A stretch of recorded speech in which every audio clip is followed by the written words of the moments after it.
Hello class 8 students, welcome to Magnet Brains. मैं हूं आपकी English educator. I hope all of you are doing really great. तो जैसे कि हमने हमारे लास्ट वीडियो में जो हमारी पोम है the magic brush of dream, उसका वन शॉट समरी और डिटेल एक्सप्लेनेशन को पूरा कर लिया है। अगर वो वीडियो आपने नहीं देखा है तो आई बटन पर क्लिक करके या डिस्क्रिप्शन में भी मेरी वीडियो अवेलेबल है, वहां जाकर आप देख सकते हैं। तो चलिए आज हम स्टार्ट करते हैं हमारे एनसीईआरटी के क्वेश्चंस और साथ में मिलके हर क्वेश्चन का आंसर देखते हैं ताकि आपके सारे डाउट्स एकदम क्लियर हो जाएं। ठीक है, तो देखते हैं हमारा पहला क्वेश्चन क्या है। Arrange the events in order of occurrence in the poem. The last one has been marked for you. Share your answers with your classmates and teacher. तो यहाँ क्या है, हमें ये इसको अरेंज करना है प्रॉपर सीक्वेंस में, जिस हिसाब से हमारी पोम की स्टोरी थी जिसमें से हमें लास्ट वाला करके दिया गया है। ठीक है, तो चलिए हम अपने आंसर देख लेते हैं। तो सबसे पहले हमारा कौन सा स्टेटमेंट आ जाएगा? Statement number 3। Gopi is told to gather food but instead sits drawing pictures in the sand. Gopi से कहा गया कि वो फल लेकर आए, खाना लेकर आए, बट उसके बदले वो क्या ड्राइंग बनाने लगी रेत में। उसके बाद कौन सा आ जाएगा हमारा 9th स्टेटमेंट, जो कि है a man gives a magic brush to Gopi to paint only for the poor. फिर एक आदमी क्या करता है, एक जादुई ब्रश देता है गोपी को ताकि वो पेंटिंग्स बना सके, बट सिर्फ गरीबों के लिए। फिर थर्ड पे हमारा नंबर 1 आ जाएगा, जो कि है Gopi paints a bowl of khichdi which becomes real and amazes the villages. Gopi क्या करती है, एक कटोरा खिचड़ी बनाती है जो कि सच में रियल बन जाती है, जिससे विलेजर्स जो है सब बहुत ज़्यादा सरप्राइज हो जाते हैं। फिर फोर्थ नंबर पे हमारा आ जाएगा स्टेटमेंट नंबर 7, जो कि है Gopi uses the magic brush to paint useful item for the villages. क्या करती है गोपी, मैजिक ब्रश को यूज करके विलेजर्स के लिए, गांव वालों के लिए जरूरतमंद की चीजें बनाती है। फिर फिफ्थ पे आ जाएगा हमारा statement number 2। The zamindar orders Gopi to paint treasure for him. फिर जो जमींदार है वो आ जाता है और वो गोपी से कहता है कि वो उसके लिए कीमती खजाने वाली चीज़ें बनाए। फिर उसके बाद हमारा फिफ्थ के बाद सिक्स्थ हमारा स्टेटमेंट है। फिफ्थ स्टेटमेंट पर द जमींदार throws Gopi into the present. जमींदार क्या करता है, गोपी को जेल में फेंक देता है। 7 नंबर पे आ जाएगा हमारा सिक्स्थ स्टेटमेंट, जो कि है Gopi paints a road and a horse to escape. क्या करती है गोपी, एक रास्ता बना देती है और एक घोड़ा बना देती है जिससे वो भाग सके। 6 के बाद हमारा जो 7 स्टेटमेंट है वो कहाँ आएगा, ये 7 हो गया, ये 6 हो गया। अब हम आ जाते हैं 8 पर। 8 आ रहा है 4 वाले स्टेटमेंट पर, जो कि है Gopi returns to the village with the zamindar and his man chasing her. Gopi वापस आती है अपने गाँव और जमींदार उसके आदमी उसका पीछा कर रहे होते हैं। देन 9th में हमारा हो जाएगा अब Gopi paints a wide river stopping the zamindar and his man. Gopi एक बड़ा सी नदी बना देती है जिसकी वजह से जो जमींदार है और उसके जो आदमी हैं वो गोपी के पीछे नहीं आ सकते हैं। और 10 वाला तो हमें करके दिया ही हुआ था एग्जाम्पल में, जो कि है गोपी स्केयर्स द जमींदार away and celebrates with the villagers. वो जमींदार को भगा देती है और विलेजर्स के साथ खुशियाँ मनाती है। तो इस तरीके से हमने अपने सारे स्टेटमेंट्स को इस तरीके से सीक्वेंस में कर दिया है। ठीक है, आप इसको अपनी बुक में फिल कर लिएगा। चलिए अब हम आते हैं हमारे नेक्स्ट क्वेश्चन पर। Fill in the blanks by choosing the correct answer from the box given below. तो यहाँ जैसे कि आपको बॉक्स दिख रहा है, इसको क्या करना है, हमें इन ब्लैंक्स में फिल करना है। चलिए देखते हैं हमारा पहला क्वेश्चन क्या है। The tone of the pome shift through out reflecting the different moods of the story. तो हमने देखा कि जो पोम था उसका मूड चेंज हो रहा था, एक पर्टिकुलर स्पेसिफिक मूड नहीं था, मूड स्टोरी का चेंज होता जा रहा था। Initially the tone is playful and innocent as Gopi uses her imagination to draw in the sand. शुरुआत में जो पोम की जो टोन है वो कैसी है, बहुत ही बच्चों जैसी है, बहुत ही मासूमियत है उसमें, प्लेफुल सी है, क्योंकि गोपी क्या करती है सैंड में ऐसे ड्राइंग बनाती है। And later when the zamindar enters the story tone shift to one of the tension and suspense. पर जैसे ही हमारी कहानी में जब जमींदार आ जाता है तो हमारी टोन में थोड़ी सी क्या होती है, टेंशन आ जाती है, थोड़ा सा सस्पेंस आ जाता है कि पता नहीं यार अब आगे क्या होगा, गोपी जेल से बाहर कैसे आएगी। In the final part of the poem the tone becomes triumphed and celebratory as Gopi escapes, the zamindar is defeated and the villagers rejoice। और फाइनली जो हमारी टोन है पोम की, ट्रायम्फ मतलब होता है जीत जाना, तो फाइनली जो पोम है वो काफ़ी ज़्यादा ट्रायम्फ हो जाती है, सेलिब्रेटरी हो जाती है, क्योंकि जो गोपी है वो फाइनली ज़मींदार से बच के बाहर आ जाती है और ज़मींदार को हरा देती है और विलेजर्स के साथ मिलकर खुशियाँ मनाती है। ठीक है, ओके। तो इस तरीके से जो टोन है हमारी 3 वेज में चेंज हुई थ्रू आउट द पोम। अब हम आ जाते हैं हमारे नेक्स्ट क्वेश्चन पर। Fill in the blanks by choosing the correct option from within the bracket. The poem mostly follows a simple rhyme scheme. तो यहाँ हमारी राइम स्कीम क्या है पोम की? A B C B। ठीक है, next A B C B। Next, this poems belong to dash poetry genre which tells the story through words. तो हमारी ये जो पोम है ये क्या हो जाएगी? नरेटिव या बैलेड है। बैलेड हमारी एक ऐसी तरीके की पोम होती है जिसमें पोम के थ्रू कोई भी स्टोरी बताई जाती है। तो यहाँ भी हमने देखा कि एक प्रॉपर सीक्वेंस में बहुत ही नरेटिव वे में, एकदम ऐसे जैसे हमें कहानी सुनाई जा रही हो, नरेट करा गया है, स्टोरी को नरेट करा गया है कि पहले ऐसा हुआ, फिर एक प्लॉट, एक ट्विस्टिंग टर्न आया, फिर उसके बाद एक एंडिंग आई, राइट। तो ये क्या है? नरेटिव और बैलेड टाइप की हमारी पोम है। ओके, अब हम आ जाते हैं हमारे नेक्स्ट क्वेश्चन पर। Give examples from poem for the following explanation. तो इसको हमें क्या करना है? एग्जाम्पल्स देने हैं। The poem is rich in imagery creating clear pictures in the readers mind. For example, अब ये जो पोम है ये बहुत ही रिच है इमेजरी में। मतलब जब हम इस पोम को पढ़ते हैं तो हमारे माइंड में लाइक एक इमेजिनेशन आती है, जैसे कि बहुत एक बोल है उसमें से खिचड़ी निकल रही है, राइट। तो एक इमेज क्रिएट होती है। तो इसका हम एग्जाम्पल कैसे दे सकते हैं? She paints a mighty river, वो एक बड़ा सा, एक चौड़ा सा नदी बना देती है। It currents fast and deep, और उसकी जो लहरें हैं वो बहुत तेज हैं, गहरी हैं। Vividly describe a wide rushing river. तो इससे क्या है? इन लाइंस में बहुत ही डिटेल्ड वे में रिवर को डिस्क्राइब करा गया है। तो ये पढ़ के हमारे माइंड में गहरे से रिवर की इमेज क्रिएट होती है।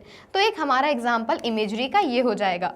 नेक्स्ट हमारा क्वेश्चन क्या है? What is the effect of the repetition in the line on you and you and you. जब वो लाइन में बोलती है ना और तुम और तुम और तुम, तो ये जो रेपिटेशन आया है इसका एम्फेसिस क्या है? तो हमारा आंसर क्या हो जाएगा?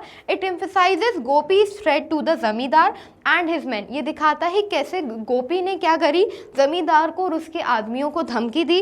Making it sound serious and directed at each person. इससे क्या होता है? जो धमकी है वो बहुत ज़्यादा सीरियस लग रही है और हर पर्सन की तरफ डायरेक्ट कर रही है कि वो जो बीस्ट है, वो जो भालू है, वो तुम सब पे आ जाएगा, तुमको तुमको और तुम सबको खा जाएगा। ठीक है, ओके। अब हम आ जाते हैं हमारे नेक्स्ट क्वेश्चन पर। Match the phrases from the poem in column 1 with what this symbolize in column 2। तो यहाँ क्या है? कॉलम 1 में हमारे कुछ फ्रेजेस लिए गए हैं पोम से, फिर कॉलम 2 में ये दिखाया गया है कि ये फ्रेजेस किस चीज़ को सिंबलाइज कर रहे हैं, तो उससे हमें मैच करना है। तो चलिए हम अपने आंसर देख लेते हैं। तो फर्स्ट किससे मैच हो जाएगा स्टूडेंट्स? थर्ड से।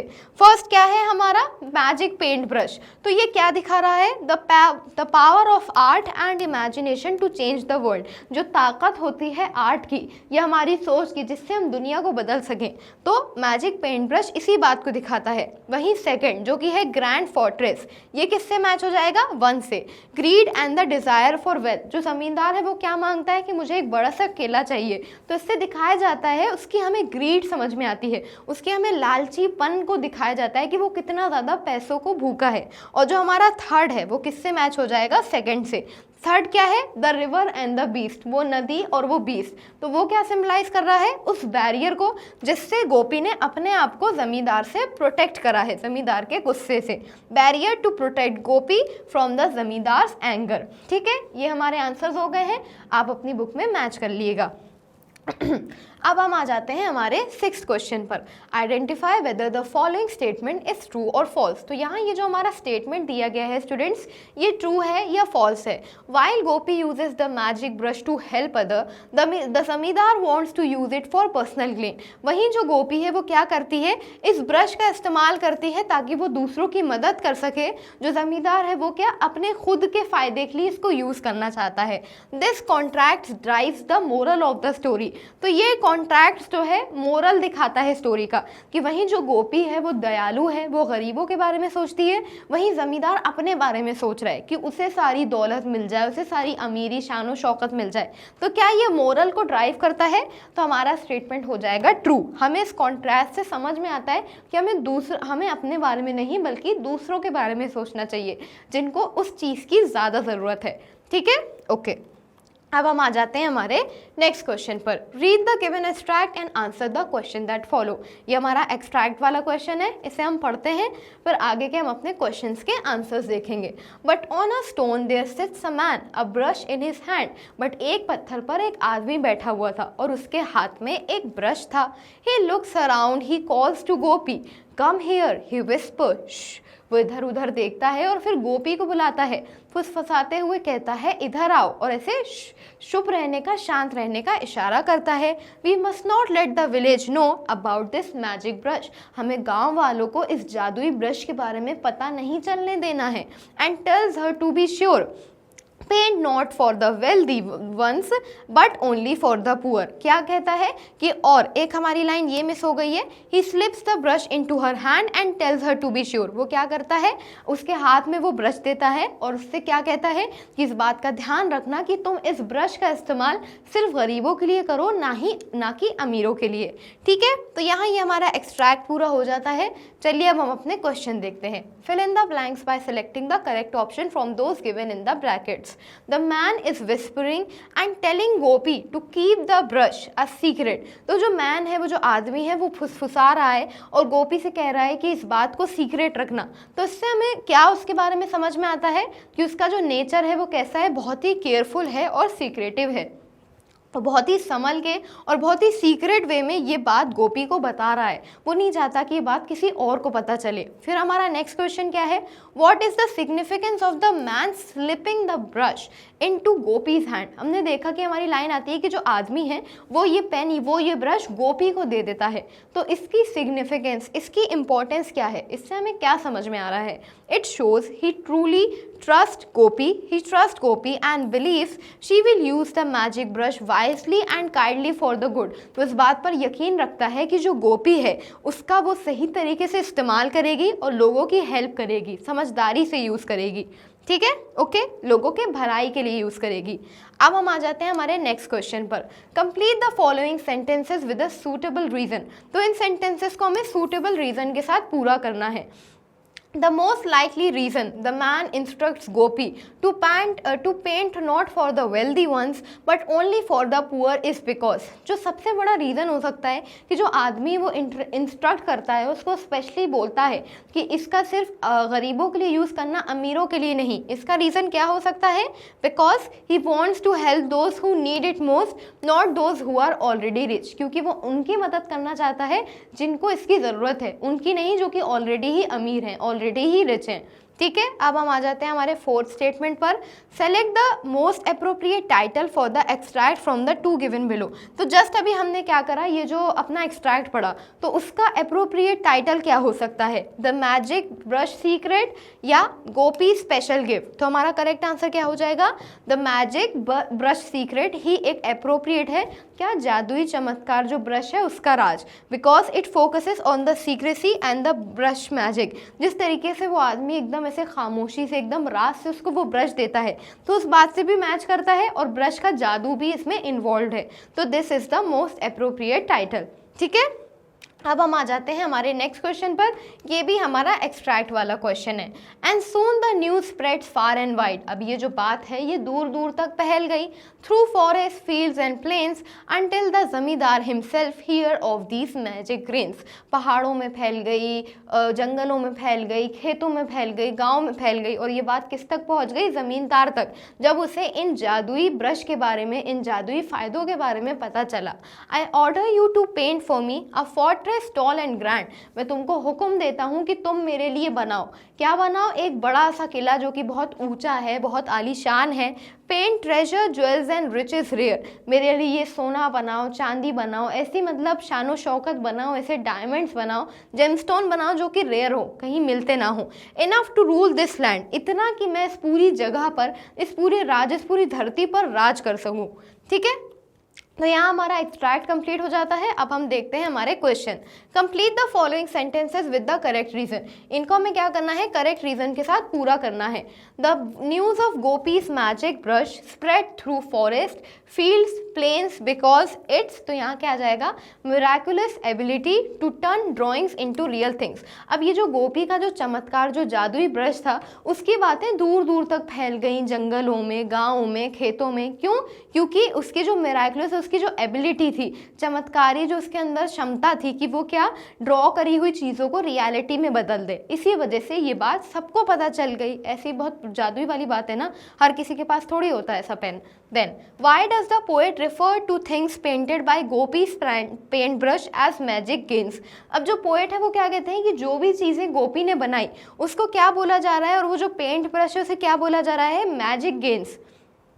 तो इससे उनका क्या मतलब है, because everything Gopi paints with the brush becomes real and brings Joy. क्योंकि वो इसलिए जादुई है, वो मैजिक गेन्स इसलिए, मैजिक मतलब होता है जादू और गेन्स मतलब होता है किसी चीज़ को गेन कर लेना, पा लेना। तो इसलिए ऐसा कहा गया है क्योंकि गोपी जो भी बनाती थी वो असल में आ जाता था, रियल हो जाता था, जिससे लोगों को खुशी मिलती थी, सुकून मिलता था। Specially the poor making it seem magical and valuable. हालांकि जिसमें से सबसे स्पेशल कौन थे, गरीब लोग, जिनको इसकी बहुत ज़्यादा ज़रूरी थी, इसलिए बहुत ज़्यादा जादू लगता है, बहुत ज़्यादा वैल्यूबल लगता है। ठीक है, ओके, ये हमारा आंसर हो गया। अब हम आ जाते हैं हमारे थर्ड क्वेश्चन पर। Which of the following statement given below is false, rectify the false statement. तो जैसे कि हमें स्क्रीन पे दिख रहा है हमारे दो स्टेटमेंट है। अब इसमें से हमारा फॉल्स स्टेटमेंट कौन सा है? पहला क्या है, gopis magic brush drawers the attention of the powerful जमींदार। जो गोपी का जो मैजिक ब्रश है वो क्या करता है, जो ताकतवर जमींदार था उसकी अटेंशन ग्रैब करता है। तो ये तो हमारा स्टेटमेंट ट्रू है, राइट। दूसरा स्टेटमेंट क्या है, the zamindar request Gopi to paint a grand fortress and jewels. जो जमींदार है वो क्या करता है, रिक्वेस्ट करता है गोपी से कि वो उसके लिए क्या करे, एक बड़ा सा किला बना दे, बहुत सारी सोना चांदी बना दे। तो हमारा बी स्टेटमेंट फॉल्स है स्टूडेंट्स। क्यों? क्योंकि यहाँ वर्ड आ रहा है रिक्वेस्ट। उसने उससे रिक्वेस्ट नहीं करी थी, उसने उसको ऑर्डर करा था कि तुम मेरे लिए ऐसा बनाओ। ठीक है, तो हमारा इसलिए जो स्टेटमेंट है ये रॉन्ग है। रेक्टिफिकेशन क्या हो जाएगी, the zamindar orders not request Gopi to paint a grand fortress and jewel. वो क्या करता है, उसे ऑर्डर करता है। Next, What does the zamindar's demand for a grand fortress and jewels reveal about his character. तो ज़मींदार ने जो डिमांड करी कि मुझे एक बड़ा सा महल चाहिए, मुझे ज्वेलरीज चाहिए, इससे हमें उसके कैरेक्टर के बारे में क्या समझ में आता है, इट शोज दैट द जमींदार इज़ ग्रीडी एंड सेल्फिश। इससे हमें ये समझ में आता है कि जो ज़मींदार है वो कैसा है, ये बहुत ज़्यादा लालची है, बहुत ज़्यादा मतलबी है। He wants a magic brush only for his own wealth and power. क्योंकि उसे मैजिक ब्रश किस लिए चाहिए, अपनी ही शान शौकत के लिए, अपनी ही ताकत के लिए। ठीक है, ओके, चलिए अब हम आ जाते हैं हमारे नेक्स्ट क्वेश्चन पर। Answer the following question.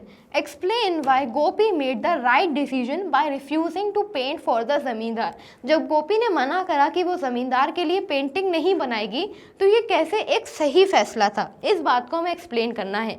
She obeyed the man's rule to help the poor not the greedy. जो मैन रूल था उसने क्या करा, उनके रूल को फॉलो करा। उन्होंने उससे क्या कहा था कि इसको अमीरों के लिए नहीं यूज़ करना है, गरीबों के लिए यूज़ करना है। तो उनके रूल को फॉलो करती है और गरीबों की मदद करती है, ना कि लालचियों की। विच showed her kindness and fairness. इससे हमें समझ में आता है कि वो कितनी ज़्यादा फेयर है, इवन वो उसका खुद भी गलत इस्तेमाल नहीं करती है और दयालु है। ठीक है, okay. Next, Gopi threatens to draw a beast to scare away the zamindar. Gopi क्या करती है, जमींदार को धमकी देती है कि वो एक बड़ा सा राक्षसिक बीस्ट बना देगी उसको भगाने के लिए। Wow would you have dealt with the situation differently. अगर आप भी इस सिचुएशन में होते तो आप इससे कैसे डील करते। तो हमारा आंसर क्या हो जाएगा, her action was justified to protect herself and stop the chase. उसका जो एक्शन मतलब उसने जो फैसला लिया वो जस्टिफाई था, क्योंकि उसने ऐसा क्यों कहा, ताकि वो खुद को प्रोटेक्ट कर सके और जो चेज उन लोग जैसे उसके पीछे पड़े हैं उस भाग दौड़ से वो बच सके। I might have painted a tall wall to block the zamindar safely. अगर मैं वहाँ होती तो मैं क्या करती, एक बड़ी सी दीवार बना देती ताकि मैं उनको रोक सकती। ठीक है, ओके, ठीक है। अब हम आ जाते हैं हमारे नेक्स्ट क्वेश्चन पर। What is the significance of Gopi celebrating with the villagers eight the end of the pome. तो जिस तरीके से हमने पोम में देखा कि पोम की एंडिंग में सब जो गोपी है वो विलेजर्स के साथ खुशियां मना रही थी, सेलिब्रेट कर रही थी, तो इससे हमें क्या समझ में आता है। तो हमारा आंसर क्या हो जाएगा, it shows her victory over zamindar and happiness in helping the villager. इससे हमें समझ में आता है कि कैसे उसने जमींदार उसकी जीत उसने हासिल करी जमींदार से, और कैसे उसको खुशी होती है विलेजर्स की मदद करने में। Proving that kindness win in the end. और ये इस बात को प्रूव करती है ये एंडिंग कि eight the end of the day आपकी अच्छाई ही जीतती है।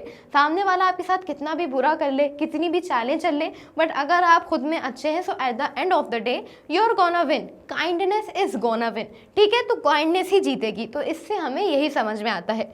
ठीक है, अब हम आ जाते हैं नेक्स्ट क्वेश्चन पर। Compare Gopi's use of the magic brush to how the zamindar would have used it. तो किस तरीके से गोपी ने मैजिक ब्रश का यूज करा, और वहीं अगर ये ब्रश जमींदार का होता तो वो कैसे यूज करता, इस बात को हमें कंपेयर करना है। तो हमारा आंसर क्या हो जाएगा, Gopi painted things like foods and clothes for the poor. Gopi ने क्या क्या बनाया, गरीबों के लिए खाना बनाया, कपड़े बनाए। वाइल द जमींदार wished for wealth and a grand palace for himself. वहीं जमींदार क्या करता, अपने लिए शानो शौकत, पैसे मांगता और बड़ा सा एक पैलेस मांगता, मतलब सारी वेल्दी चीज़ें मांगता खुद के लिए, बाकी से उसे कोई लेना ही देना नहीं था। तो ये डिफरेंस है। ठीक है, ओके अब हम आ जाते हैं हमारे नेक्स्ट क्वेश्चन पर। What can be inferred about Gopi's character based on her refusal to follow the zamindar's order. तो हमें क्या समझ में आता है गोपी के कैरेक्टर के बारे में, कि उसकी पर्सनैलिटी कैसी थी जब वो क्या करती है, जमींदार के ऑर्डर को ठुकरा देती है, मना कर देती है। राइट, तो हमारा आंसर क्या हो जाएगा, Gopi is brave, honest and kind. इससे हमें ये समझ में आता है कि गोपी साहसी है। उसको पता था कि जमींदार कितना मतलब ताकतवर है, बट उसके बावजूद उसको मना कर देती है। तो वो साहसी है, वो सच्ची है और वो दयालु है। She cares about helping others. वो इस बात की परवाह करती है कि वो दूसरों की मदद करे। And stays true to her value even under pressure. और उसकी जो वैल्यूज हैं, उसके जो संस्कार है, उसने जो वादा करा है उस ओल्ड मैन से, उसको वो निभाती है। इवन उसके ऊपर प्रेशर था, इवन उसने उसको जेल में डाल दिया, फिर भी वो अपनी बात पर टिकी रही। उसने अपना माइंड नहीं बदला, अपना डिसीजन नहीं बदला। ठीक है स्टूडेंट्स, ओके ठीक है। अब हम आ जाते हैं हमारे नेक्स्ट क्वेश्चन पर। Justify the appropriateness of the title of the pome. तो हमारी पोम का टाइटल का क्या नाम है, the magic brush of dreams. Right, तो ये किस तरीके से जो हमारा टाइटल है ये एप्रोप्रिएट है। तो हमारा आंसर क्या हो जाएगा, the title the magic brush of dream is suitable. ये जो टाइटल है मैजिक ब्रश ऑफ ड्रीम्स, ये सूटेबल है क्योंकि the brush makes the poor people's dream real by creating useful things. क्योंकि ये जो ब्रश है ये गरीबों को सपनों को पूरा कर देता है।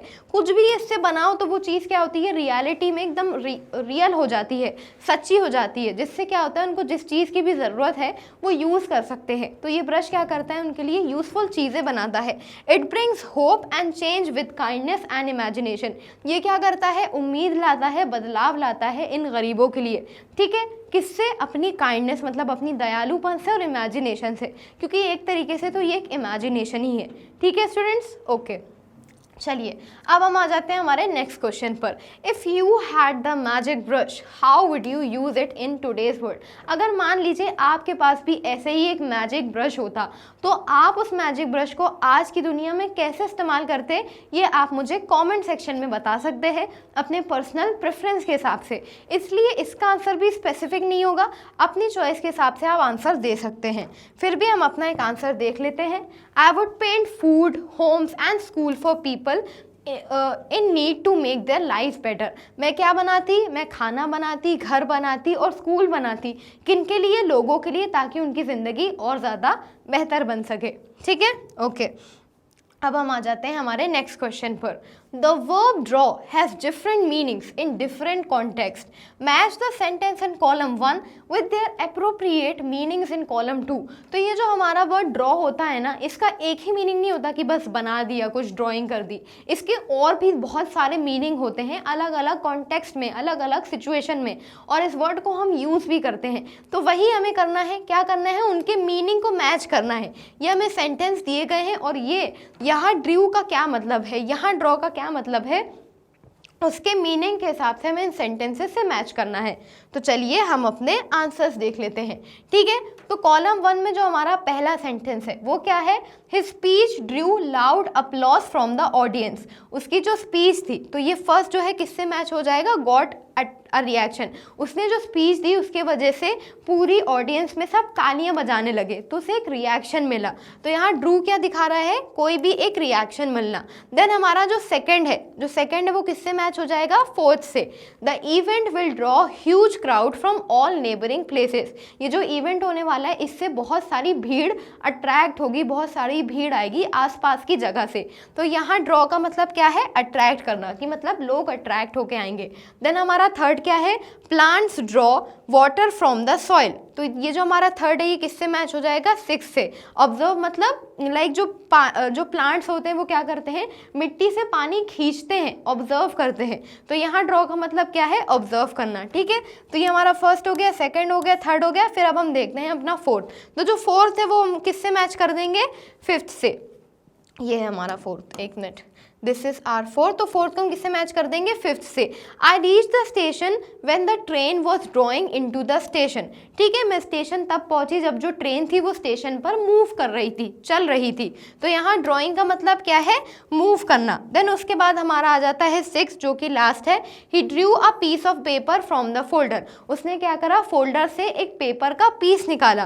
तो यहाँ ड्रू का मतलब क्या है, किसी चीज़ को निकालना, पुल्ड आउट। ठीक है, तो ये हमारे सारे आंसर्स हो गए हैं स्टूडेंट्स। आप अपनी बुक में इसे मैच कर सकते हैं। ठीक है, चलिए अब हम चलते हैं हमारे नेक्स्ट क्वेश्चन पर। Fill in the crosswords, clues have been given below. You will find the words in the poem. तो यहाँ क्या है, ये हमारी एक प्लेफुल सी एक्टिविटी है, क्वेश्चन है जिसको हमें क्या करना है, इन क्रॉसवर्ड्स में फिल करना है। कुछ हमें क्या दिए गए हैं, वो भी दिए गए हैं, हिंट्स दी गई हैं। जैसे कि हमें 1 का क्या दिया गया है, runs away from a palace, palace से भाग जाना। तो यहाँ हमारा क्या आ जाएगा, FLEES, फ्लीज, क्योंकि फ्ली मतलब क्या होता है, भाग जाना। देन सेकंड क्या है, the fast pace of a horse, जो जिस तरीके से जो घोड़ा होता है वो दौड़ता है ना, तो उसे हम क्या कहते हैं, गैलोप कहते हैं। देन थर्ड में क्या दिया है, possessing a great deal of strength और पावर, जब किसी इंसान में क्या होती है, बहुत ज़्यादा ताकत होती है। तो यहाँ आ जाएगा MIGHTY, माइटी। फोर्थ में हमें क्या दिया गया है, हैपन फास्ट, जब कोई चीज़ बहुत जल्दबाजी में होती है तो उसे हम क्या बोलते हैं, SWIFT, स्विफ्ट। राइट, तो इस तरीके से क्या दिया गया है, हमें आपको इस एक्टिविटी को करना है। ये हमारे आंसर है स्टूडेंट्स, आप इसको कर सकते हैं। फिर आप एक बार अपने आंसर्स को चेक कर लीजिएगा।